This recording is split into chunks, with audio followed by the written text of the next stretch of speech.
প্রিয় ভাই বন্ধুরা, দেখতেই পাচ্ছেন আমার হাতে একটি নোট রয়েছে কুয়েতের দিনার। এটা হচ্ছে 10, that means 10।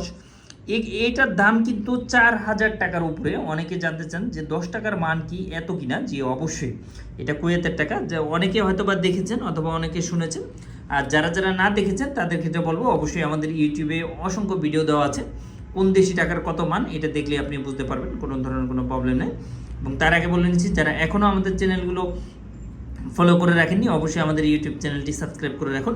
At the same টাইমে ভিডিওটি যদি ভালো লেগে থাকে অবশ্যই শেয়ার করে সবাইকে জানিয়ে দেন। এবং আরও একটি কথা, যে আসলে সিরাফারা নোট চলে কিনা সেটা হচ্ছে দেখতে হবে যে আপনার কাছে কোন দেশি টাকা রয়েছে, তার উপর ডিপেন্ড করবে যে মূলত এই টাকাটা চলবে কি চলবে না, এই হচ্ছে বিষয়। তো যারা বিদেশি মুদ্রা কেনাবেচা করতে চাচ্ছেন অথবা অন্য কোনো কাজের উদ্দেশ্যে বা কোনো কিছু জানতে চাচ্ছেন, অবশ্যই আমাদেরকে স্ক্রিনে দেওয়া নাম্বারটিতে কল করলে আমরা বিস্তারিত জানাতে পারবো। তো প্রিয় ভাই বন্ধুরা, আজ এই পর্যন্তই। আবারও দেখা হচ্ছে, কথা হচ্ছে নতুন কোনো ভিডিও নিয়ে। সেই পর্যন্ত সবাই ভালো থাকবেন।